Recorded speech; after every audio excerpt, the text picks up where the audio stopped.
মানুষ আসলে এখানে চায় যে হাদি ভাই যে কথাগুলো বলেছিলেন সে ইনসাফের একটি রাজত্ব কায়েম করতে। তো আমি এখানে হয়তো বা প্রার্থী হয়েছে, প্রার্থী অন্য কেউ হতে পারতো। এটা কিন্তু আমার ব্যক্তির লড়াই না, এটা আমাদের এখানে যারা হাদি ভাই যে ইনসাফের কথা প্রচার করেছেন সেটা সামষ্টিক একটা লড়াই। তো একজন প্রতিনিধি হচ্ছে, যেমন আপনাদের হাউস থেকে একজন সাংবাদিক প্রতিনিধি হচ্ছে, কিন্তু পুরো হাউস পলিসি এটা, তো এটা হলো আমাদের পুরো ঢাকা আট নয়, পুরো বাংলাদেশের মানুষের চাওয়া যাতে আমরা একটা ইনসাফের রাজত্ব কায়েম করতে পারি। সকলেই প্রচেষ্টা করতেছে, অনেক মানুষ যাদের সাথে আমার কথাও হয় নাই তারা হাদি ভাইয়ের বয়স শুনেছিল এখানে স্বপ্নাগুলির জন্য কাজ করতেছে। আমার সাথে এখনও তাদের সাথে দেখা হয় না, এমন অনেক মানুষ এখনও অনেকে এসে বলতেছে যে আমি তো অনেক কাজ করে ফেলেছি। তো হাদি ভাইয়ের আমরা অ্যাকশনে রূপান্তর করতে চাই, মানে হাদি ভাইয়ের যে কাজগুলো সেগুলো।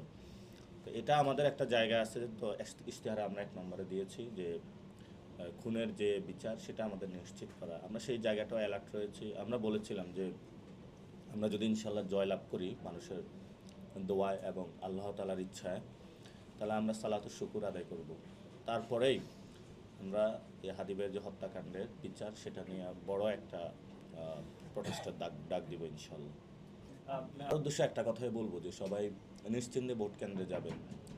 17 বছর ভোট দেওয়া যায় নাই, এখন সময় এসেছে, কাউকে ভয় পাবেন না। এরা কেউ হাসিনার চেয়ে বড় না।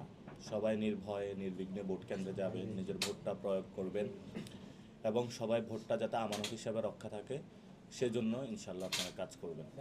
সার্বিক পুরো দেশের পরিস্থিতি অনুযায়ী আসবে। আমাদের প্রতি আমাদের যে নির্দেশনা দেওয়া হয়েছে, আমরা 11 দলীয় জোট একসাথে বসে পর্যালোচনা করে তারপরে ডিসিশন নেব। আমি তো ব্যক্তি পর্যায় থেকে আমি যদি ডিসিশন নিই এটা তো ঠিক না, সব কিছু যাচাই বাছাই করা হবে, এরপর আপনার ডিসিশন নেব। আমরা ঝুঁকিপূর্ণ কেন্দ্রগুলোতে ওই এলাকাবাসী যারা আছে যারা ভোটার আছে তাদেরকে সতর্ক করেছি যে এখানে ঝুঁকিপূর্ণ, আপনারা সকাল সকাল ভোট দিতে চলে যাবেন। যদি কোনো সাসপিশিয়াস কোনো কর্মকাণ্ড দেখেন তাহলে আপনারা মোবাইলে সেগুলো ভিডিও করবেন। আমরা প্রশাসনকেও সেগুলো জানিয়েছি, ওগুলো লিস্ট করে প্রশাসনের কাছে দিয়ে দিয়েছি। আমরা বলে দিব আপনাদেরকে, আমাদের মিডিয়া গ্রুপে বলে দিব। অনেকগুলো স্মৃতি রয়েছে। সবচেয়ে বেশি হলো আমাদের সে সময় আন্দোলনের সময় আমরা যখন 4 তারিখে টিএসসিতে আন্দোলন চলতেছিল, শাহবাগে চলতেছিল, তো আমাদের সামনে 2টি অপশন ছিল। ওই দিন হয়তো চলে যাওয়া, ওই দিন হয়তো একটা ম্যাসাকারের সম্মুখীন হওয়া। তো ওই দিন আমরা নতুন করে একটা সাহস নিয়েছিলাম যে পুরো বাংলাদেশকে ডাক দিয়েছিলাম। ওই দিন সিদ্ধান্ত নেওয়া হয়েছিল ঢাকা আসো জনতা, যে লং মার্চ দেওয়া হয়েছিল। এই যে মানে আপনি যত চ্যালেঞ্জে থাকুন তারপরে যে সাহস করে আবার এগিয়ে